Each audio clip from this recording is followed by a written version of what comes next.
ఇవాళ వీడియోలో మనం వచ్చేసి 1 మే 2022కి సంబంధించిన పేపర్ అనాలిసిస్ గురించి అయితే డిస్కషన్ చేద్దాం. ఎవరైతే కేంద్ర రాష్ట్ర ప్రభుత్వ ఉద్యోగాల కోసం ప్రిపేర్ అవుతున్నారో వాళ్ళందరికీ కూడా మన ఛానల్ తరపు నుండి వస్తున్న current affairs, paper analysis, additional GK videos చాలా యూస్ఫుల్గా ఉంటాయి. కాబట్టి ప్రతి ఒక్కరు కూడా ఈ వీడియోని లైక్ చేయండి, షేర్ చేయండి. మరిన్ని అప్డేట్స్ కోసం మన ఛానల్ని రెగ్యులర్గా ఫాలో అవుతుంది. గైస్, ఇండియాలోని ది లార్జెస్ట్ లెర్నింగ్ ప్లాట్ఫామ్ అండి అన్అకాడమీ. ఎవరైతే APSC, TSPSC related SI constable ఉద్యోగులు ప్రిపేర్ అవుతున్నారో వాళ్ళందరికీ కూడా అన్అకాడమీ ది బెస్ట్ ప్లాట్ఫామ్ అవబోతుంది. అండ్ అన్అకాడమీ గోల్ అనే పేరుతో మనకు వచ్చేసి 6 months ఆఫర్ ప్రొవైడ్ చేస్తున్నారండి, సబ్స్క్రిప్షన్ ఆఫర్స్. ఇది April 25th to 28th వరకు అవైలబుల్లో ఉంటుంది. సో ఇందులో 20% ఆఫ్లో ఇస్తారనమాట. 6 months మనకి యాక్టివ్ ప్రైస్ వచ్చేసి 800. యాక్చువల్గా ఇప్పుడు ప్రజెంట్ 20% డిస్కౌంట్ వల్ల మీకు 6,733 రూపాయలకే రావడం జరుగుతుంది. దానికోసం మీరు చేయాల్సిందల్లా EDU TEC 10 అనే ఒక కోడ్ వాడాలి. ఈ కోడ్ మీకు ఇక్కడ చూపిస్తాను. ఆ కోడ్ వాడితే మీకు 8,000ది 6,000కే వస్తుందన్నమాట సబ్స్క్రిప్షన్, గమనించండి. అలాగే 12 నెలలకి 24 నెలలకి ఇదే ఆఫర్ అయితే మీకు అప్లికేబుల్ అవుతుంది. At the same time dual educator session provide చేస్తున్నారండి జనరల్ స్టడీస్ మీద ఏపీ అండ్ తెలంగాణ రిలేటెడ్ ఎగ్జామ్స్కి. April 25th 8 PM ఉండబోతోంది. బాలకృష్ణ సార్ వచ్చేసి మురళా సార్ వీళ్ళిద్దరు కండక్ట్ చేయబోతున్నారు. అదే అట్ ది సేమ్ టైం మీకు ఫండమెంటల్ రైట్స్ మీద ఏమైనా డౌట్స్ ఉంటే April 28th 7:30 AM Satish Kumar Pendyala sir వచ్చేసి క్లాస్ తీసుకోబోతున్నారు. అండ్ అదేవిధంగా పర్టికులర్గా తెలంగాణ గ్రూప్స్కి స్ట్రాటజీ, ఎగ్జామ్ స్ట్రాటజీస్, అదేవిధంగా సిలబస్ అనాలిసిస్ ప్రిపరేషన్కి సంబంధించి Group 1-2 ఎగ్జామ్స్కి రాంబాబు సార్ వచ్చేసి April 28th 8 PM particular webinar నిర్వహించబోతున్నారు. అదేవిధంగా జూనియర్ అసిస్టెంట్, ఏకా computer assistant full length test అయితే కండక్ట్ చేయబోతున్నారు. ఈ టెస్ట్ వచ్చేసి మనకు వచ్చేసి 150 ప్రశ్నలు, 150 నిమిషాలు ఫ్రీ స్కాలర్షిప్ టెస్ట్. ఇందులో ర్యాంక్ 1 నుండి ర్యాంక్ 4 వరకు ఎవరైతే ర్యాంక్ సంపాదిస్తారో వాళ్ళకి పర్సంటేజ్ వైడ్గా మనకు వచ్చేసి సబ్స్క్రిప్షన్లో స్కాలర్షిప్ అయితే ప్రొవైడ్ చేస్తారు. ఈ టెస్ట్ వచ్చేసి May 1st ఉండబోతుంది 2 PM అది దిస్ ఉండండి.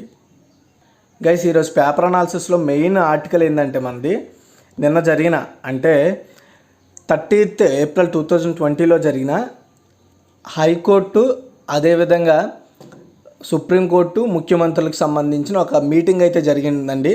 ఆ మీటింగ్కి సంబంధించి టోటల్గా ఏం చర్చించుకున్నారు, వేటి మీద చర్చించుకున్నారు, ప్రధాని మోదీ గారు దేని గురించి మాట్లాడారు, అదేవిధంగా చీఫ్ జస్టిస్ NV రమణ గారు దేని గురించి మాట్లాడారు, వీళ్ళిద్దరూ ఏం మాట్లాడారు, ఏం చర్చించారు అనేది ఒకసారి మనము చాలా పెద్ద ఆర్టికల్ అని చెప్పొచ్చు. ఇది ఈనాడులో వేశారు ఈరోజు. కాబట్టి దాని గురించి మనం పూర్తిగా చర్చిద్దాం. ఏం జరిగింది ఏంటి అనేది, ఒకసారి ఏం చెప్పారు, ఫ్యూచర్లో ఏం చేయబోతున్నారు, ఏం చెప్పారు ప్రభుత్వాలకి అనేది మొత్తంగా. ఓకేనా? కాబట్టి ఎండ్ వరకు చూడండి. అండ్ ఫస్ట్ ఆర్టికల్ 25 సమావేశాలు, 8 మంది ప్రపంచ నేతలతో భేటీ, రేపటి నుంచి 3 రోజుల ఐరోపా పర్యటనలో మోదీ బిజీ. చూడండి, ఉక్రెయిన్పై రష్యా సైనిక చర్య, దాని పరిణామాల ప్రభావంపై ఆందోళనగా ఉన్న ఐరోపాలో ప్రధానమంత్రి నరేంద్ర మోదీ సోమవారం అంటే May 2 నుంచి 3 రోజుల పాటు ఐరోపా దేశాల్లో పర్యటిస్తారు. 3 దేశాలు సందర్శిస్తారు ఐరోపాలో. పర్యటనలో భాగంగా ఫస్ట్ జర్మనీ చేరుకుంటారు, తర్వాత వచ్చేసి డెన్మార్క్, అక్కడి నుంచి బుధవారం అంటే May 4 తిరిగి మళ్ళీ భారత్కు వస్తూ మధ్యలో ప్యారిస్, ఫ్రాన్స్లో కాసేపు ఆగుతారు. సుమారు 65 గంటలు ఐరోపాలో గడపనున్నారు అన్నమాట మోదీ. ఆ సమయంలో 7 దేశాలకు చెందిన 8 మంది ప్రపంచ నేతలతో ద్వైపాక్షిక బహుళపక్ష సమావేశాలైన భేటీ అవుతారు. అండ్ 25 సమావేశాల్లో పాల్గొననున్నారు. 50 మంది ప్రముఖ వాణిజ్యవేత్తలను కలుస్తారు. ప్రవాస భారతీయులతోనూ ప్రధాని సంభాషించనున్నారు. ఈ ఏడాదిలో మోదీ తొలి విదేశీ పర్యటన ఇదే. ఓకేనా?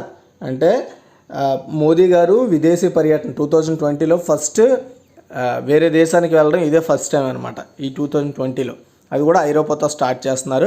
అతనే మొత్తం 8 మంది దేశాధినేతలతో పాల్గొంటారు. ఆయన పర్టికులర్గా వచ్చేసి లైక్ ఏంటంటే France, at the same day వచ్చేసి డెన్మార్క్, జర్మనీ, ఈ 3 దేశాలు ఆయన సొంతంగా విజిట్ చేస్తారు. అందులో ఏదో ఒక దేశంలో మీటింగ్ పెడతారు. లైక్ మేబీ అయితే జర్మనీలోనే మొత్తం 8 మంది దేశాధినేతలతో మాట్లాడే అవకాశాలు అయితే ఉండడం జరిగింది.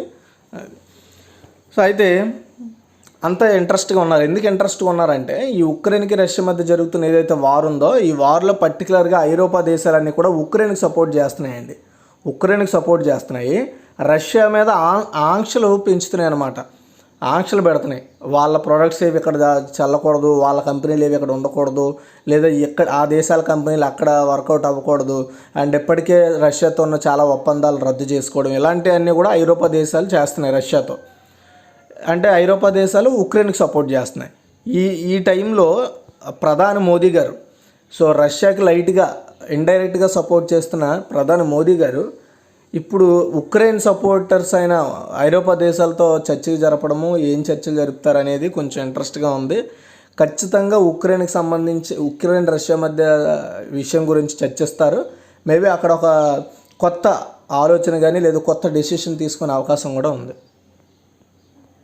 తర్వాత బడుల్లో ఫైబర్ నెట్ అండి. బడుల్లో ఫైబర్ నెట్ అంటే స్కూల్స్లో ఫైబర్ నెట్ అయితే ఇంప్లిమెంట్ చేయబోతున్నారు. ఇది తెలంగాణ రాష్ట్రంలో.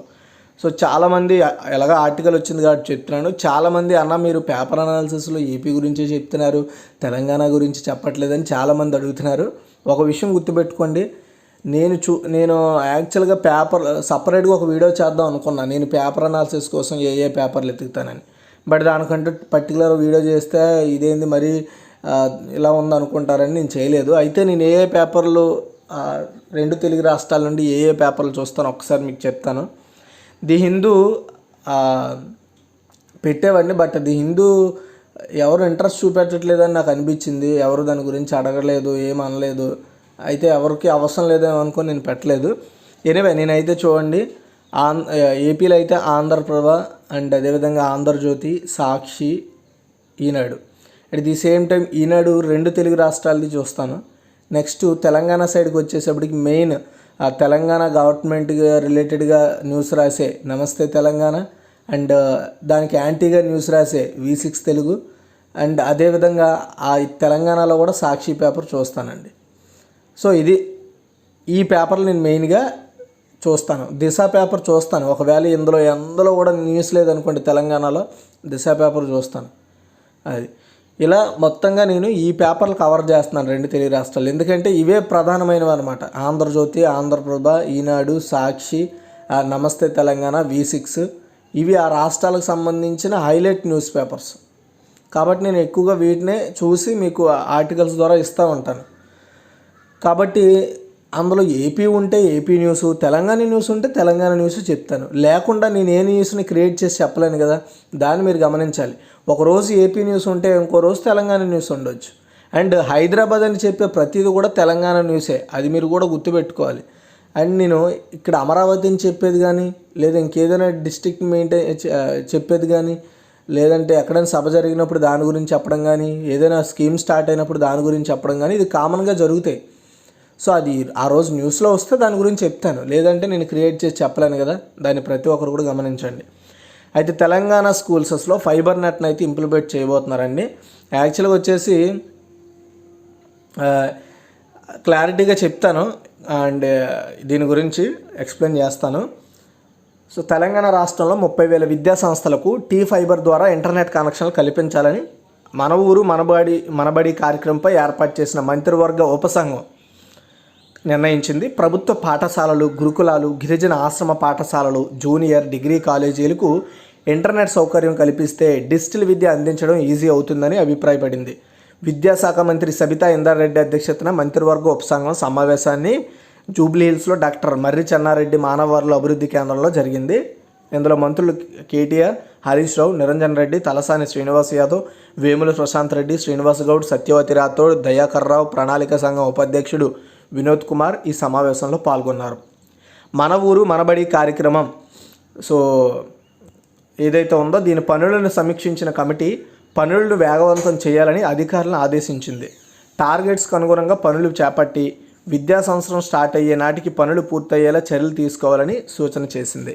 అయితే పాఠశాలలో విద్యార్థుల చేరికలు పెంచేందుకు జూన్ 1 నుంచి జూన్ 12 వరకు కూడా బడిబాట కార్యక్రమాన్ని నిర్వహించాలని కేబినెట్ సబ్ కమిటీ నిర్ణయించింది. వేసవి సెలవుల తర్వాత జూన్ 13న బడులు తెరుచుకుంటాయి.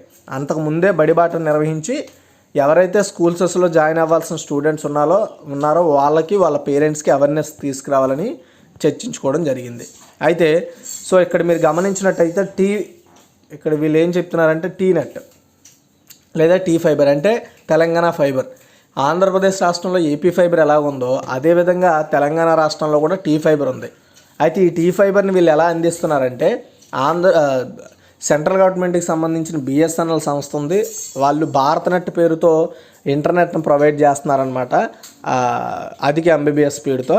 అంటే పర్టికులర్గా ఈ BSNL టెలిఫోన్ ఇంటర్నెట్తో కాకుండా పర్టికులర్గా ఈ బ్రాడ్బ్యాండ్తో అయితే నడిపిస్తున్నారు బిఎస్ఎన్ఎల్ వాళ్ళు. దాంతో టైఅప్ అయ్యి ఈ టీప్ ఫైబర్ అయితే పనిచేయడం జరుగుతుంది.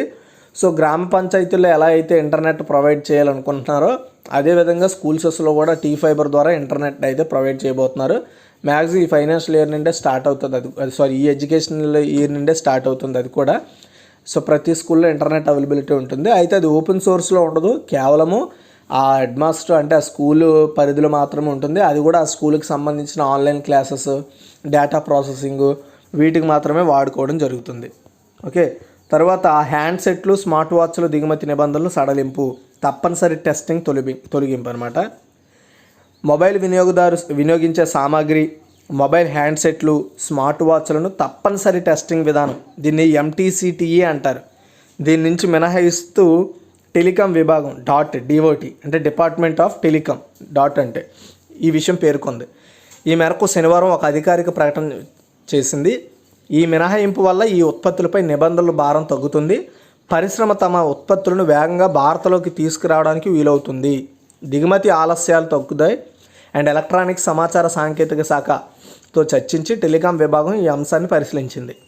టెలికాం సామాగ్రి తప్పనిసరి పరీక్ష, ధృవీకరణ విధాన పరిధి నుంచి మొబైల్ వినియోగదారు సామాగ్రి, మొబైల్ హ్యాండ్సెట్ అంటే phones, server, smart watch, smart camera, point of sale machine ఉత్పత్తులను మినహాయించాలని నిర్ణయించామని ఆ ప్రకటనలో చెప్తున్నారు. అంటే ఇప్పటి వరకు ఏంటంటే లైక్ ఇప్పుడు నేను చెప్పిన స్మార్ట్ వాచ్, సర్వర్సు, మొబైల్ ఫోన్లు అండ్ మొబైల్ సామాగ్రి, అదేవిధంగా smart camera, point of sale machines వీటన్నింటికి కూడా సో వేరే దేశాల నుండి దిగుమతి అయినప్పుడు వాటిని ఖచ్చితంగా టెస్టింగ్ చేసేవారు. టెస్టింగ్ చేసి సర్టిఫికేషన్ ఇచ్చిన తర్వాతనే అవి మన ఇండియాలోకి మార్కెట్కి వచ్చేవి లేదా డెలివరీకి వచ్చేవి. దాని ద్వారా ఏమవుతుందంటే కేవలం 3 డేస్లో రావాల్సిందల్లా 7 days 8 days టైం పట్టే అవకాశం ఉంది. ఒక్కోసారి 10 రోజులు 15 రోజుల టైం కూడా పట్టే అవకాశాలు ఉన్నాయి ఇప్పటికీ.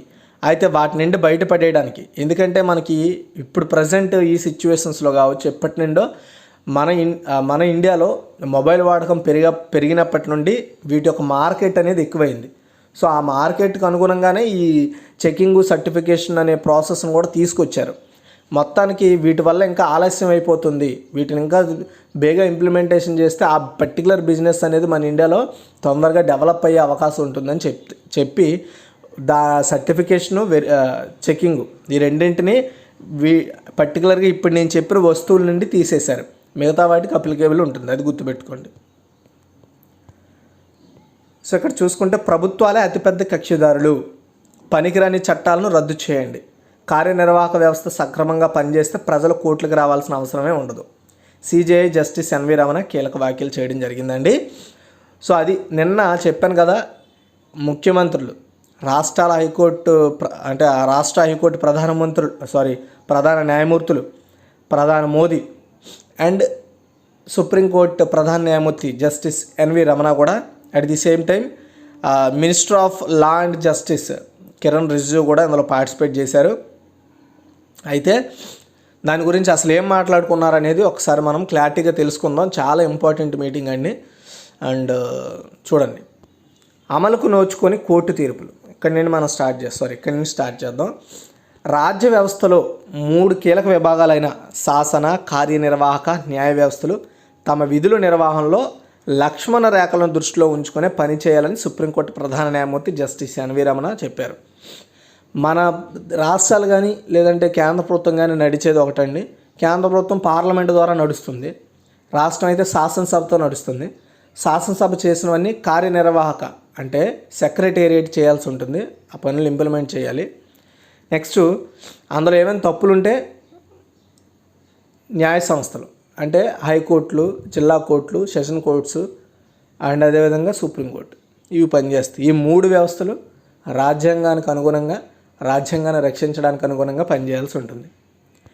కోర్టుల్లో ఉన్న కేసుల్లో 50% ప్రభుత్వాలకు సంబంధించినవేనట. అర్థమైంది? అంటే ప్రభుత్వం నుండి వస్తున్న సమస్యలే 50% ఉన్నాయంట కోర్టు కేసుల్లో. అంటే చూడండి, అతిపెద్ద కక్షిదారులు ప్రభుత్వాలేనంట. అండ్ ఢిల్లీలోని విజ్ఞాన భవన్లో శనివారం నిర్వహించిన ముఖ్యమంత్రుల హైకోర్టు ప్రధాన న్యాయమూర్తుల 11వ సదస్సును, గుర్తుపెట్టుకోండి ఇదే 11వ సదస్సును ఉద్దేశించి జస్టిస్ ఎన్వి రమణ ఇవి మాట్లాడారు. చట్టసభలు బిల్లులపై పూర్తి స్థాయిలో చర్చించి ప్రజాకాంక్షలకు అనుగుణంగా చట్టాలు చేస్తే వివాదాలకు తావుండదని, ప్రజలు కోర్టులకు రావాల్సిన అవసరం కూడా ఉండదని ఆయన చెప్పారు. అంటే మీరు ఎప్పుడైనా ఒకసారి ఒక చట్టాన్ని చేయాలనుకున్నప్పుడు ఆ చట్టం గురించి పలువురితో చర్చలు చేసి ఆ తర్వాత ప్రజాభిప్రాయం కూడా తెలుసుకొని దాని తర్వాత మీరు చట్టం చేస్తే ప్రజల నుండి కావచ్చు ఇతర ప్రతిపక్షాల ద్వారా ఎందుకు విమర్శలు వస్తాయి అనేది ఆయన చర్చించారు. ప్రస్తుతం దేశంలో ప్రతి 10 లక్షల మందికి 20 మంది న్యాయమూర్తులు మాత్రమే ఉన్నారంట. 10 లక్షల మందికి 20 మంది. ఇది అత్యంత ఆందోళనకరమైన విషయం అని చెప్పారు. ప్రధాని నరేంద్ర మోదీ, న్యాయశాఖ మంత్రి కిరణ్ రిజిజు సమక్షంలో ఆయన సమకాలీన అంశాలపై అంటే కరెంట్ అఫైర్స్పై ఆయన కీలక వ్యాఖ్యలు చేశారు. రాజకీయ కక్షలు తీర్చుకోవడానికి పిల్స్, న్యాయస్థానంలో పనికిమాలిన కేసులు ఎక్కువైపోతున్నాయంట. సదుద్దేశంతో కూడిన ప్రజా ప్రయోజన వాద్యం కొన్నిసార్లు వ్యక్తిగత ప్రయోజన వాద్యంగా మారిపోతుంది. అంటే ప్రజలకు ఉపయోగపడే వాద్యం పిల్ అని చెప్తూ ఒక రాజకీయ పార్టీకో లేదా ఒక వ్యక్తికో రాజకీయ పార్టీలో ఉన్న వ్యక్తికో ఉద్దేశించి పిల్స్ అయితే వేస్తున్నారా అని చెప్తున్నారు. సో అయితే కానీ కొన్నిసార్లు ప్రాజెక్టులను అడ్డుకోవడానికో ప్రభుత్వ అధికారులపై ఒత్తిడి తేవడానికో దీన్ని దుర్వినియోగం చేస్తున్నారు. రాజకీయం, కార్పొరేట్ కక్షలు తీర్చుకోవాలనుకున్న వారికి ఈ రోజుల్లో ప్రజా ప్రయోజన వాద్యాలు ఒక సాధనంగా మారిపోయాయి. ఆ దుర్వినియోగాన్ని గుర్తించి కోర్టులు ఎలాంటి కేసుల స్వీకరణలో అత్యంత అప్రమత్తంగా వ్యవహరిస్తున్నాయి అని జస్టిస్ ఎన్వి రమణ కూడా చెప్పారు. అది అండ్ న్యాయ వ్యవస్థ భారతీకరణ, ఆత్మ పరిశీలన చేసుకొని న్యాయ వ్యవస్థలోని సమస్యలను పరిష్కారాలు కనుగొనడానికి ఈ సదస్సు ఒక వేదిక అవుతుందని, న్యాయం అందించే వ్యవస్థను భారతీకరించాలని బలంగా కోరుకునే వారిలో నేను ఒకడిని. భారతీకరణ ద్వారానే ప్రజల అవసరాలు, ఆకాంక్షలు తగ్గట్టు వ్యవస్థ తీర్చిదిద్ది అందుబాటులోకి తీసుకురావడానికి వీలవుతుంది. అందరినీ కలుపుకొని పోవడం, అందరికీ న్యాయం అందించడం, భాషాపరమైన అడ్డంకులు తొలగించడం, నియమ నిబంధనలను సంస్కరించడం, మౌలిక వసతులను అభివృద్ధి చేయడం, ఖాళీలను భర్తీ చేయడం, న్యాయ వ్యవస్థ బలాన్ని మరింత పెంచడం లాంటి బహుముఖ కోణాలు ఇందులో ఇమిడి ఉన్నాయి. ఆయన ఇక్కడ 2 ముఖ్యమైన అంశాలు చెప్పారు. ఒకటి, న్యాయ వ్యవస్థలో ఉండే ఖాళీని భర్తీ చేయాలా, ఇంకోటి ఏంటంటే భాషాపరమైన అడ్డంకులు. ఇప్పుడు ఏదైతే మనకి హిందీయే మన జాతీయ ప్రధాన భాషగా నడుస్తోంది అని ఏదైతే వివాదం నడుస్తుందో దాని మీద కూడా ఆయన ఇండైరెక్ట్గా మాట్లాడారనమాట. వసతుల కల్పనపై దృష్టి సారించాలి. ఆర్థిక వ్యవస్థ విస్తరిస్తుండడం, జనాభా పెరుగుతున్న నేపథ్యంలో కోర్టులపై కేసుల భారం కూడా పెరుగుతోంది కదా, కేసులు కూడా పెరుగుతున్నాయి. సో ప్రజా అవసరాలు కావచ్చు, ప్రస్తుత మౌలిక వసతుల మధ్య తీవ్రమైన అంతరం ఉంది. కోర్టు గదుల్లోకి మహిళా న్యాయవాదులు ప్రవేశించడానికి, మహిళా కక్షిదారులను ఒంటరిగా వదిలిపెట్టడానికి జంకే వాతావరణం కొన్ని జిల్లా కోర్టుల్లో కూడా ఉందంటే అర్థం చేసుకోవాలి. కోర్టులంటే న్యాయాలయాలు కాబట్టి వాటికి అవసరమైన గౌరవం, సౌరవం కల్పించాలి. న్యాయ మౌలిక వసతులను బెటర్గా చేయాలి. నేషనల్ అండ్ స్టేట్స్ లెవెల్లో జ్యుడిషియల్ ఇన్ఫ్రాస్ట్రక్చర్ అథారిటీలను ఏర్పాటు చేయడంపై నేను ఫస్ట్ నుంచే దృష్టి పెట్టా. ఇది నిధులకు సంబంధించిన అంశం కాదు. మౌలిక వసతుల కల్పన కోసం కేంద్ర ప్రభుత్వం కేంద్ర ప్రయోజిత పథకాల ద్వారా హేతుబద్ధమైన రీతిలో నిధులు కేటాయిస్తూనే వస్తోంది. 1993-94లో ఈ పథకం ప్రారంభమైన నాటి నుంచి జరిపిన కేటాయింపులు నిబంధనాపరమైన ఇబ్బందుల కారణంగా ఆశించిన స్థాయిలో ఖర్చు చేయలేదు. అందువల్ల ప్రస్తుతం ఉన్న టెంపరరీ కమిటీల విధానం నుంచి బయటికి సంస్థాగతమైన, బాధ్యతాయుతమైన శాశ్వత వ్యవస్థ ఏర్పాటు చేయాల్సి ఉంది. నేను చేసిన ప్రతిపాదనలపై కొన్ని వర్గాల నుంచి వ్యక్తమవుతున్న అపోహలను తొలగించాలనుకుంటున్నా. ఈ ప్రతిపాదిత ప్రాధికార సంస్థ అంటే ఇప్పుడు నేను ఏదైతే ఒక అథారిటీ చెప్పాను చూడండి, అథారిటీ పేరు ఏంటంటే జ్యుడిషియల్ ఇన్ఫ్రాస్ట్రక్చర్ అథారిటీలు. అంటే జ్యుడిషియల్ అంటే కోర్టుల్లో మౌలిక వసతులను పెంచడం కోసం ఏర్పడ్డాయి అథారిటీ. ఏదైనా కోర్టుల్లో ఏదైనా మౌలిక వసతుల సమస్య ఉందంటే వాటిని వెంటనే సాల్వ్ చేయడానికి ఇది ఒక సంస్థగా పనిచేస్తుంది. కేంద్ర ప్రభుత్వం, రాష్ట్ర ప్రభుత్వాలు దీనికంటూ కొంత నిధులను కేటాయిస్తాయి. ఆ నిధుల ద్వారా ఆ అథారిటీ పనిచేస్తుందని దాని ఉద్దేశం అన్నమాట. అయితే ప్రజలకు వేగంగా న్యాయం అందించాలంటే న్యాయ వ్యవస్థలో ఉన్న ఖాళీలను భర్తీ చేయడంతో పాటు ఇప్పుడున్న పోస్టుల సంఖ్యను పెంచాల్సి ఉంటుంది. ప్రస్తుతం హైకోర్టులకు మంజూరు చేసిన 1104 న్యాయమూర్తుల పోస్టుల్లో 388 పోస్టులు ఇంకా ఖాళీగా ఉన్నాయి. వీటిని భర్తీ చేయడానికి భారత ప్రధాన న్యాయమూర్తిగా బాధ్యతలు చేపట్టిన తొలి రోజు నుంచే నేను శ్రమిస్తున్నా. గత ఏడాది కాలంలో వివిధ హైకోర్టులో పోస్టుల భర్తీ కోసం మేము 180 సిఫార్సులు చేశాం అండ్ అందులో 126 నియామకాలు జరిగాయి. అందుకు ప్రభుత్వానికి ధన్యవాదాలను కూడా చెప్పారు. ఇంకా 50 ప్రతిపాదనలు కేంద్ర ప్రభుత్వం వద్ద పెండింగ్లో ఉన్నాయి. హైకోర్టులో మరో 100 సిఫార్సులు కేంద్ర ప్రభుత్వానికి పంపాయి. అవి ఇంతవరకు మాకు చేరలేదు. జిల్లా వ్యవస్థను బలోపేతం చేయడానికి హైకోర్టు ప్రధాన న్యాయమూర్తులు చేస్తున్న ప్రయత్నాలకు ముఖ్యమంత్రులు మనస్ఫూర్తిగా సహకరించాలని కోరుతున్నా. 2016లో మనం చివరిసారిగా కలుసుకున్నప్పుడు దేశంలో న్యాయాధికారాల పోస్టుల సంఖ్య 20,811 ఉంటే ఇప్పుడు అది 24,112కి చేరింది. అర్థమైందండి? సో దేశంలో న్యాయాధికారుల పోస్టుల సంఖ్య 20,811 ఉంటే ఇప్పుడు అది 24,112కి చేరింది. 6 ఏళ్లలో 16% పోస్టులు పెరిగాయి. అదే టైంలో జిల్లా కోర్టులో పెండింగ్ కేసుల సంఖ్య 2.65 కోట్ల నుంచి 4.11 కోట్లకు చేరింది. ఇందులో 54.64% వృద్ధి నమోదైంది. దీన్ని బట్టి కేసులకు తగ్గట్టు న్యాయాధికారాల పోస్టులు పెరగలేదన్న విషయం మనకు క్లారిటీగా తెలుస్తోంది. ఎందుకంటే మరి కేసులు పెరుగుతున్నాయి కూడా. మరి కేసులు పెరుగుతున్నాయంటే ఖాళీల వల్లే కదా. దానికి తగ్గ న్యాయం అనేది సత్వరం అందట్లా. సో పునాది గట్టిగా ఉంటేనే నిర్మాణం సుస్థిరంగా ఉండడం సాధ్యమవుతుంది. అందువల్ల విశాల హృదయంతో మరిన్ని పోస్టులు మంజూరు చేసి వాటిని భర్తీ చేయాలి. అప్పుడే న్యాయమూర్తులు జనాభా నిష్పత్తి ఈక్వల్గా ఉంటుందని ఆయన అభిప్రాయపడ్డారు. హైకోర్టులో ప్రాంతీయ భాషలకు ప్రాధాన్యం ఇవ్వాలి. న్యాయ వ్యవస్థలో అందరికీ అవకాశం కల్పించడం అత్యంత ముఖ్యం. న్యాయ వ్యవస్థ కానీ ప్రజాస్వామ్యంలోని మిగతా వ్యవస్థలు కానీ దేశ సామాజిక భౌగోళిక వైవిధ్యానికి అద్దం పట్టేలా ఉండాలి. హైకోర్టు కార్యకలాపాల్లో భారతీయ భాషలను ప్రవేశపెట్టాలని కోరుతూ నాకు ఎన్నో విజ్ఞాపనలు వస్తున్నాయి. ఆ డిమాండ్ను పునఃపరిశీలించాల్సిన సమయం వచ్చింది. కోర్టుల ముందు వాదనలు వినిపించడం అన్నది తెలివితేటలు, చట్టాలను అర్థం చేసుకునే శక్తిపై ఆధారపడి ఉండాలి తప్పితే కేవలం భాషా ప్రావీణ్యంపై ఉండకూడదు. సో ఇక్కడ ఏం చెప్తున్నారంటే, సో హైకోర్టులో ప్రాంతీయ భాషలకు ప్రాధాన్యం ఇవ్వాలి. అంటే కోర్టు ఇచ్చే జడ్జిమెంట్ కావచ్చు, తీసుకునే ఇన్ఫర్మేషన్ కావచ్చు.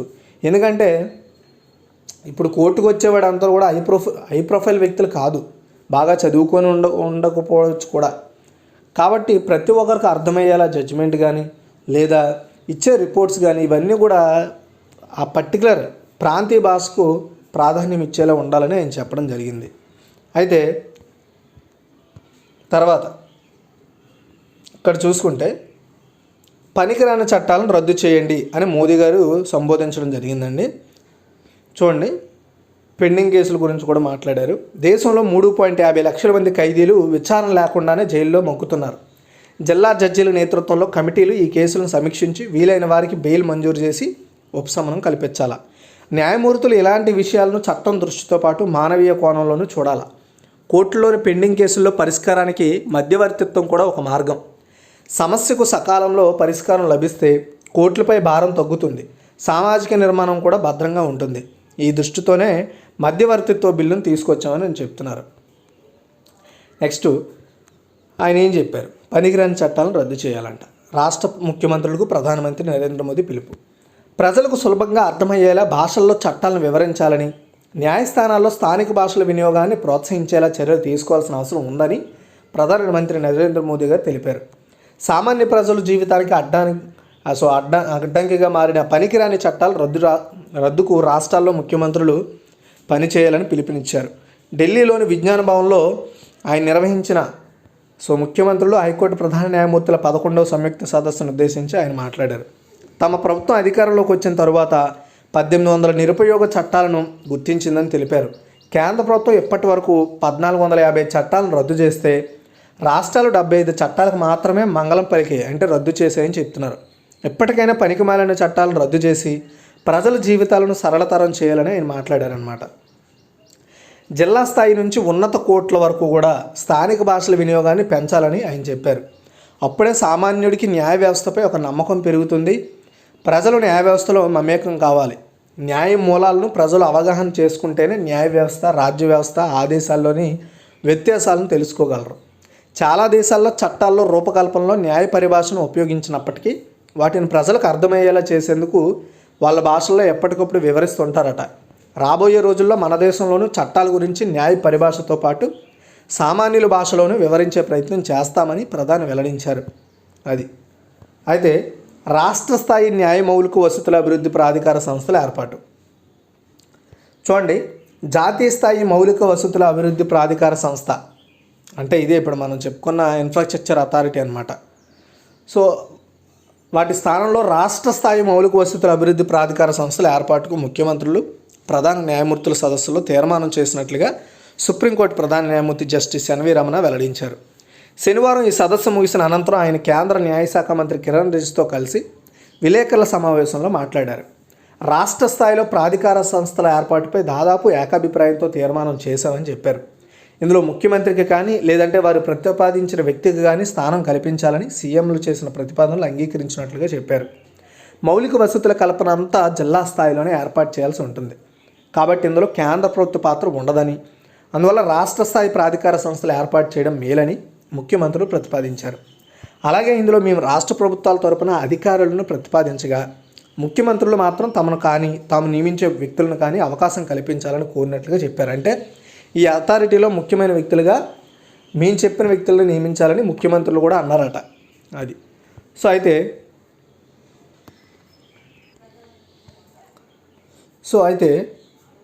దీంతో మౌలిక వసతుల కల్పన కోసం ఇలాంటి సంస్థ ఉండాలన్న దీర్ఘకాల డిమాండ్, ఎప్పటి నుండో వస్తున్న డిమాండు సాకారమైనట్లుగా జస్టిస్ ఎన్వి రమణ చెప్పారు. హైకోర్టు, జిల్లా కోర్టుల్లో ఖాళీల భర్తీలో జాప్యం జరుగుతోందన్న భావన సదస్సులో వ్యక్తమైంది. కోర్టుల్లో 5 ఏళ్లకు పైబడి పెండింగ్లో ఉన్న కేసులను సాధ్యమైనంత త్వరగా పరిష్కరించాలని తీర్మానం చేశాం. అలాగే జిల్లా కోర్టులకు కేటాయించిన న్యాయాధికారుల పోస్టులను ఇంతియాజ్ అహ్మద్ కేసులో సుప్రీంకోర్టు ఇచ్చిన తీర్పును అనుసరించి దశల వారీగా పెంచాలి. దాంతోపాటు సాంకేతిక, ఇతర అనుబంధ సిబ్బంది నియామకాలు, మౌలిక వసతుల కల్పన చేపట్టాలి. అండ్ కొన్ని కీ పాయింట్స్: జిల్లా కోర్టుల కోసం రాష్ట్ర ప్రభుత్వాలు గణాంక నిపుణులను, డేటా అనాలిసిస్ట్ క్యాడర్ను ఏర్పాటు చేయాలన్నమాట. ప్రస్తుతం పనిచేస్తున్న న్యాయాధికారులకు రాష్ట్ర ప్రభుత్వాలు తగిన భద్రత ఇవ్వాలి. హైకోర్టు న్యాయవాదుల నియామకాల్లో భాగస్వామ్యులైన వ్యవస్థలన్నీ రాజ్యాంగ సూత్రాలు, supreme court advocate on record association కేసులో సుప్రీంకోర్టు నిర్దేశించిన గడువులను అంటే టైం లైన్స్ తప్పకుండా పాటించాలి. ఈశాన్య రాష్ట్రాలు, కొండ ప్రాంతాల్లోని కోర్టుల్లో ఐటీ నెట్వర్క్ని ఏర్పాటు చేయడానికి కేంద్ర ప్రభుత్వం తగిన నిధులు ఇవ్వాలి. అక్కడ అవసరమైన పరికరాలు, మానవ వనరులను సమకూర్చేందుకు రాష్ట్ర ప్రభుత్వాలు ఆర్థిక సాయం చేయాలి. అన్ని కోర్టులకు కేంద్ర ప్రభుత్వం తగిన బ్యాండ్విడ్త్తో నిరంతర ఇంటర్నెట్ సౌకర్యం కల్పించాలని తీర్మానం చేశారు.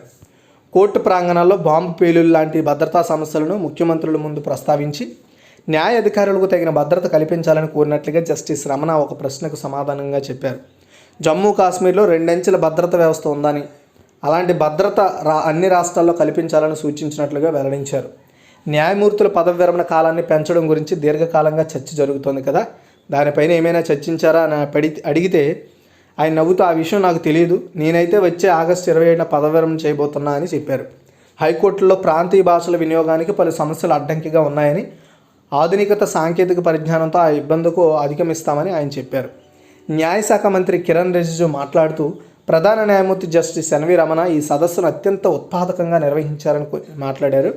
ముఖ్యమంత్రులు, ప్రధాన న్యాయమూర్తులు నిర్మోహమాటంగా తమ అభిప్రాయాలను వెల్లడించేందుకు తగిన అవకాశం ఇచ్చారని కూడా చెప్పారు. ఓకే, అయితే కొత్త కోర్టుల ఏర్పాటుకు నిధులు కేటాయిస్తాం. తెలంగాణ న్యాయశాఖ మంత్రి ఇంద్రకరణ్ రెడ్డి తెలంగాణ హైకోర్టు సిఫార్సులకు అనుగుణంగా కొత్త కోర్టుల ఏర్పాటుకు ఎప్పటికప్పుడు నిధులు కేటాయిస్తున్నామని రాష్ట్ర న్యాయశాఖ మంత్రి ఇంద్రకరణ్ రెడ్డి తెలిపారు. సుప్రీంకోర్టు న్యాయమూర్తుల, హైకోర్టు ప్రధాన న్యాయమూర్తుల, ముఖ్యమంత్రుల సదస్సులో ఆయన మాట్లాడుతూ కోర్టుల పనితీరుపై తీవ్ర ప్రభావం చూపుతున్న మౌలిక వసతులు, ఖాళీ పోస్టుల భర్తీపై తెలంగాణ ప్రభుత్వం ప్రత్యేక దృష్టి సారించిందని చెప్పారు. ఆయన న్యాయ వ్యవస్థపై పనిభారం తగ్గించేందుకు కొత్తగా 47 కోట్లను కూడా ఏర్పాటు చేశామని, వివిధ కేటగిరీల్లో 2542 పోస్టులు కూడా మంజూరు చేశామని వివరించారు.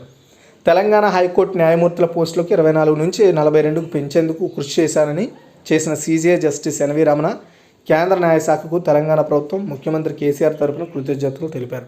అంటే ఈ మీటింగ్లో కేసీఆర్ గారు పార్టిసిపేట్ చేయలేదన్నమాట. హైకోర్టులో ప్రస్తుతం అంటే తెలంగాణ హైకోర్టులో ప్రస్తుతం 29 మంది న్యాయమూర్తులు విధులు నిర్వహిస్తుండడం సీజేఐ ప్రత్యేక కృషి ఫలితమేనని చెప్పారు. అంతర్జాతీయ ప్రమాణాలతో హైదరాబాద్లో international arbitration and mediation centre ఏర్పాటుకు సీజే ఎన్వి రమణ క్రియాశీల చొరవ తీసుకున్నారని కొనియాడారు. కోర్టుల్లో నిత్యం కేసుల సంఖ్య పెరుగుతుండడంతో మౌలిక సదుపాయాల కల్పన, ఆర్థిక సహాయం విషయంలో కేంద్ర ప్రభుత్వం సహకారం కూడా అవసరమని చెప్పడం జరిగింది. ఓకేనా, ఇది మీటింగ్లో జరిగిన టోటల్ ఇన్ఫర్మేషన్ అన్నమాట ఇది. ఓకే, తర్వాత విదేశీ వాణిజ్యం కొత్త పుంతలు. విదేశీ వాణిజ్యం అంటే విదేశీ వ్యాపారము కొత్త పుంతలు తొక్కుతుంది అనేసి చెప్తున్నారు ఇక్కడ. అదేంటో చూద్దాం.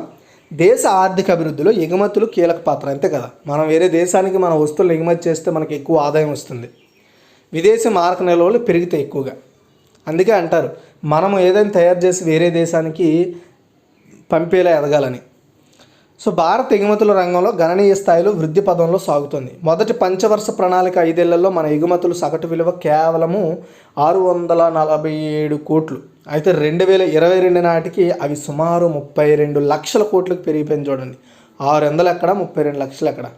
గత ఏడాదితో పోలిస్తే గణనీయంగా వృద్ధి కూడా నమోదైంది. వీటిలో అత్యధికంగా పెట్రోలియము, ఇంజనీరింగ్, వ్యవసాయ ఉత్పత్తులు, ఎలక్ట్రానిక్ పరికరాలు, వస్త్రాలు, రసాయనాలు ఉన్నాయి. 2022 మార్చి నెలలో ఎగుమతులు $4,000 కోట్ల దాటాయి. ఇది 2021 మార్చితో పోలిస్తే 14% కన్నా ఎక్కువ. అండ్ 2021-22లో భారత్ నుంచి పలు రకాల ఉత్పత్తులను దిగుమతి చేసుకుంటున్న దేశాల్లో ఫస్ట్ ప్లేస్లో అమెరికా ఉంది. అంటే మన మెయిన్ ఎక్స్పోర్టింగ్ వచ్చేసి అమెరికాకి జరుగుతుందన్నమాట. అండ్ ఆ తర్వాత స్థానంలో చైనాకు కూడా మన వస్తువులు ఎక్కువగా ఎక్స్పోర్ట్ అవుతున్నాయి సెకండ్ ప్లేస్లో. థర్డ్ ప్లేస్ వచ్చేసి UAE, and 4th place Hong Kong, 5th place Bangladesh, 6th place Singapore, 7th place UK, and 8th place Germany, 9th place వచ్చేసి నేపాల్, 10th ప్లేస్ నెదర్లాండ్స్. ఈ 10 దేశాలకి మనం ఎక్కువగా ఎక్స్పోర్ట్ చేస్తున్నాం అనమాట మన వస్తువుల్ని, మన ఉత్పత్తుల్ని. సో భారత ఎగుమతుల్లో ఇంజనీరింగ్ ఉత్పత్తులు మొదటి స్థానంలో ఉన్నాయంట. పెట్రోలియం సంబంధిత ఉత్పత్తులు, వస్త్రాలు, ఆభరణాలు, రసాయనాలు, మందులు, ఎలక్ట్రానిక్ పరికరాలు, వస్త్రాలు, చేనేత, రెడీమేడ్ దుస్తులు, సముద్ర ఉత్పత్తులు, ప్లాస్టిక్ తర్వాత స్థానంలో ఉన్నాయి. అంటే ఎక్కువగా మన ఇండియా నుండి ఇంజనీరింగ్ ఉత్పత్తులు ఎక్కువగా ఉత్పత్తి అవుతున్నాయి విదేశాలకి. పెట్రోలియం సంబంధిత ఉత్పత్తులు, అల్యూమినియం, పత్తి, పంచదార ఎగుమతుల విలువ పెరుగుదలతో వాటి పరిమాణం కన్నా వాటి ధరలు అధికం కావడమే కీలక పాత్ర పోషించింది. 2021-22 మొత్తం ఎగుమతుల్లో పెట్రోలియం సంబంధిత ఉత్పత్తుల వాటా 15%, వ్యవసాయ ఉత్పత్తుల వాటా మొదటి 10 నెలల్లో 25%, ఇంజనీరింగ్ ఉత్పత్తుల వాటా 26%గా ఉంది. అందుకే ఎక్కువగా ఇవే ఎక్స్పోర్ట్ అవుతున్నాయి 100%లో. ఓకే, అయితే రసాయనాల వాటా 7%, ఔషధ ఉత్పత్తుల వాటా 6%గా ఉంది. ఇంతకాలం రష్యా, ఉక్రెయిన్ నుంచి సరుకులు దిగుమతి చేసుకున్న దేశాలన్నీ ప్రస్తుత పరిస్థితుల్లో భారత్ వైపు మొగ్గు చూపుతున్నాయి. అంటే మరి మ్యాక్సిమం రష్యా, ఉక్రెయిన్ దగ్గర వాళ్ళు ఇంపోర్ట్ చేసుకునే కొన్ని ఉత్పత్తుల్ని మన ఇండియాలో కూడా అవైలబిలిటీ ఉన్నాయి. కాబట్టి ఇదేదో మన ఇండియా నుండే ఇంపోర్ట్ చేసుకోవడం బెటర్ కదా అనే ఆలోచనలో చాలా దేశాలు ఉన్నాయి, ఇంట్రెస్ట్ కూడా చూపుతున్నాయి. వీటిలో ఎక్కువగా ఉక్కు, గోధుమలు మొదటి వరుసలో ఉంటాయి. చైనాలో విధించిన లాక్డౌన్తో పాటు తాజా యుద్ధం మూలంగా ఆయా దేశాల నుంచి ఉక్కు ఉత్పత్తులు కొంటున్న టర్కీ, యూఏఈ, ఇండోనేషియా, ఫిలిప్పీన్స్ దేశాలకు సరఫరా గొలుసులో అడ్డంకులు అయితే వచ్చాయి. సో ఆయా దేశాలన్నీ ఇప్పుడు తమ ఉక్కు అవసరాలను తీర్చడానికి మన ఇండియా వైపు చూస్తున్నాయి. గోధుమ వినియోగంలో 80% రష్యా, ఉక్రెయిన్ నుంచి దిగుమతి చేసుకుంటున్న దేశాలన్నీ కూడా మరి అక్కడ ఎక్స్పోర్ట్ చైన్ ఆగిపోయింది కాబట్టి మన ఇండియా నుండే ఇంపోర్ట్ చేసుకోవాలని చూస్తున్నాయి. అందులో ఈజిప్ట్ ఒకటి. ఈజిప్ట్ తాజాగా భారత్ నుంచి గోధుమల కొనుగోలుకు ఒప్పందం కుదుర్చుకుంది. దీని గురించి మనం కరెంట్ అఫైర్స్లో చర్చించుకున్నాం. బంగ్లాదేశ్ కూడా ఇదే బాటలో పయనించింది. ఆర్థిక సంస్కరణలు ప్రవేశపెట్టిన 1991 నాటికి భారత ఎగుమతులు కేవలం $1,800 కోట్ల. శతాబ్దం చివరి నాటికి అవి దాదాపుగా రెట్టింపు అయ్యాయి. 2010-11 నాటికి $25,000 కోట్ల పైగా పెరిగాయి. 2012లో ఇవి $30,000 కోట్ల చేరాయి. అక్కడి నుంచి $40,000 కోట్ల స్థాయిని చేరడానికి సుమారు 10 ఏళ్ళు పట్టింది. భారత్ తాను నిర్దేశించుకున్న $5 లక్షల కోట్ల ఆర్థిక వ్యవస్థకు చేరాలంటే ఎగుమతులు $1,00,000 కోట్ల పెరగాల. కాకపోతే ప్రస్తుతం ఉక్రెయిన్, రష్యా యుద్ధం, ఇప్పటికే పొంచి ఉన్న కరోనా మహమ్మారి ముప్పు, ప్రపంచ ఆర్థిక వ్యవస్థ మందగమనంలో సాగడం వంటివి మనము $1,00,000 కోట్ల చేరడానికి ఇంకా వెనకలో ఉన్నాం. ఇప్పటి వరకు మనం ఎంత చేసామండి? 32,000 లక్షల కోట్ల రూపాయలు మనము ఎగుమతి చేస్తున్నాము. 32 అంటే ఇంకా మనము 70 లక్షలు దగ్గరగా. 70 లక్షల కోట్ల దిగుమతులు చేస్తే మనం అనుకున్న 5 లక్షల కోట్ల ఆర్థిక వ్యవస్థకు మనం చేరుతాం. ఓకే, కరోనా వల్ల కొంచెం డిలే అయింది అది. మొత్తం దేశ ఎగుమతుల్లో సుమారు 70% గుజరాత్, మహారాష్ట్ర, తమిళనాడు, కర్ణాటక, ఆంధ్రప్రదేశ్, ఉత్తరప్రదేశ్లే ఆక్రమించాయి. అంటే ఎక్కువగా విదేశాలకి ఎగుమతి చేస్తున్న రాష్ట్రాలు ఫస్ట్ ప్లేస్లో గుజరాత్ ఉందండి. సెకండ్ వచ్చేసి Maharashtra, third Tamil Nadu, fourth Karnataka, fifth Andhra Pradesh, 6th Uttar Pradesh ఉన్నాయి. టాప్ 6 ఇవి. మిగిలిన రాష్ట్రాలు కూడా వీటిని ఆదర్శంగా తీసుకొని తమ ఎగుమతుల వాటాలను పెంచుకోవాలన్నమాట. అంటే ఎగుమతి చేసే వాటిలో ఫర్ ఎగ్జాంపుల్ మ్యాంగోస్ ఎక్స్పోర్ట్ చేస్తాం అనుకోండి. మ్యాంగోస్ ఏపీ నుండి కొంచెము, గుజరాత్ నుండి కొంచెం, మహారాష్ట్ర నుండి కొంచెం, తమిళనాడు నుండి కొంచెం, ఇలా వేరే వేరే రాష్ట్రాల నుండి కొంచెం కొంచెం వచ్చి అన్ని రాష్ట్రాలకి అక్కడ బెనిఫిట్ ఉంటుంది. అట్ ది సేమ్ టైం అన్ని రాష్ట్రాల నుండి ఆ ఫ్రూట్స్ అనేవి వేరే దేశాలకి ఎగుమతి అవుతాయి.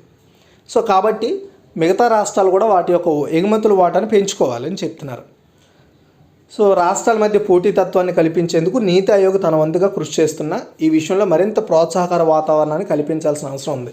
అంటే పోటీతత్వాన్ని తెలియజేయడం కోసం ఎప్పటికప్పుడు నీతి ఆయోగ్ ఇండెక్స్లు తయారు చేస్తుంది. Business index, export indexes, state present situation indexes ఇవన్నీ కూడా తయారు చేస్తుంది.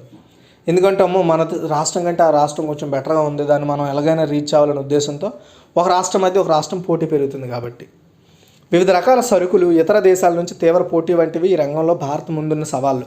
భారత్ ఎగుమతి చేస్తున్న సరుకుల్లో ఇన్నేళ్లుగా పలు మార్పులు చోటు చేసుకుంటున్న వజ్రాలు, ఆభరణాలు, వస్త్రాలు, హస్తకళలు, తోలు ఉత్పత్తులు వంటి సాంప్రదాయ రకాలకు చెందినవి అధికంగా ఉంటున్నాయి. మొత్తం ఎగుమతుల విలువలో వీటి వాటా ఎక్కువే.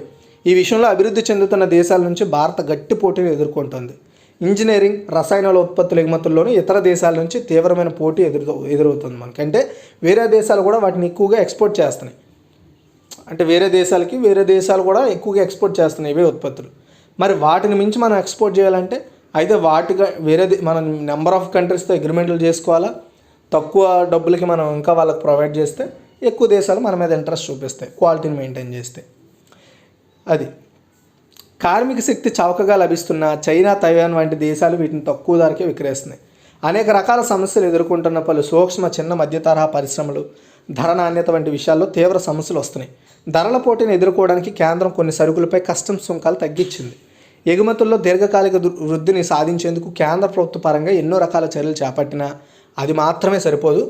ఎగుమతులను కేంద్రం మాత్రమే పెంచలేదు, రాష్ట్రాలు కూడా ఆ యజ్ఞంలో తమ వంతు కృషి చేస్తున్నాయి, అవి కూడా పెంచుతున్నాయి. ప్రపంచంలో దిగుమతి చేసుకునే దేశాల్లో వినియోగం పెరుగుదలపై ఇతర దేశాల ఎగుమతులు ఆధారపడి ఉంటాయి. అందుకని ప్రపంచ దేశాల అభివృద్ధి ఏమాత్రం తగ్గినా ఆ ప్రభావం ఎగుమతులపై కూడా పడుతుంది. అంతేకాదు ఎగుమతి దేశాలు ఆర్థిక వ్యవస్థపైన ఆ ప్రభావం ఉంటుంది. ఇప్పటికే భారత్, యుఏఈ, ఆస్ట్రేలియా దేశాలతో సులభతరం స్వేచ్ఛా వాణిజ్య ఒప్పందాలు చేసుకుంది మన ఇండియా. యూకే, ఐరోపా సమైక్యాలతో కూడా త్వరలోనే ఇలాంటి ఒప్పందాలు జరుగుతాయి. రీసెంట్గా మరి ఐరోపా వెళ్తున్నారు కదా ప్రధాని మోదీ గారు, అక్కడ ఏమైనా ఒప్పందాలు జరిగితే మన గ్లోబల్ చైన్ ఇంకా పెరుగుతుంది. యూకే రీసెంట్గా బోరిస్ జాన్సన్ గారు కూడా విజిట్ చేశారు కాబట్టి అక్కడ కొన్ని ఒప్పందాలు జరిగాయి. ఆ ఒప్పందాలు కాకపోతే అనుమతి రావాల్సి ఉంది. అనుమతి వస్తే అది కూడా దాని నుండి కూడా మనకి బెనిఫిట్స్ అయితే యాడ్ అవుతాయి. ఇలా అగ్రిమెంట్లు పెరిగితే వేరే దేశాలకు మన వస్తువులను ఎగుమతి చేస్తాం, అక్కడి నుండి మనం దిగుమతి చేసుకుంటాం. ఇలా గ్లోబల్ చైన్ పెరుగుతుంది. దాని ద్వారా మన అభివృద్ధికి కావాల్సిన ఆర్థిక వ్యవస్థ కూడా ఏర్పాటవుతుంది అనమాట. ఇది టోటల్ ఇన్ఫర్మేషన్. అండ్ ఇందులో ఏం చేయాలన్నా సరే కార్మికుడు అనేవాడు చాలా కీ రోల్ పోషిస్తాడు. కార్మికుడు లేకపోతే అసలు ఈ ఆర్థిక వ్యవస్థ ఉండదు. కాబట్టి ఈరోజు 1 మే కాబట్టి ప్రతి ఒక్కరికి కూడా కార్మికుల దినోత్సవ శుభాకాంక్షలు తెలుపుతున్నాయి. ఎవరైతే కార్మికుడిగా అంటే యాజ్ ఒక ఎంప్లాయ్గా పనిచేస్తున్నారో వాళ్ళందరూ కార్మికుల కిందకే వస్తారండి. కార్మికుడు పనిచేసే వ్యక్తి అనమాట. సో అంటే కార్మికుడు అంటే ఏంటంటే రోజు కూలీ తీసుకునే వాడి కింద లెక్క కడతారు కార్మికుడు అంటే. కాబట్టి ఏంటంటే మనం ప్రతి ఎంప్లాయీ కూడా మనం గౌరవించుకోవాలి. ఎందుకంటే పర్టికులర్గా ఉద్యోగులకంటూ ఏ రోజు లేదు కాబట్టి ప్రతి ఒక్కడు పనిచేసి కష్టం చేసి డబ్బులు సంపాదించుకునే ప్రతి ఒక్కరు కూడా కార్మికుడే. కాబట్టి ప్రతి ఒక్కరు కూడా గౌరవించుకుందాం కార్మికుల్ని. కాబట్టి మీకు ఈ వీడియో నచ్చుతుంది అనుకుంటున్నాను. లైక్ చేయండి, షేర్ చేయండి. మరిన్ని అప్డేట్స్ కోసం మన ఛానల్ రెగ్యులర్గా ఫాలో అవుతుండండి. Thanks for watching.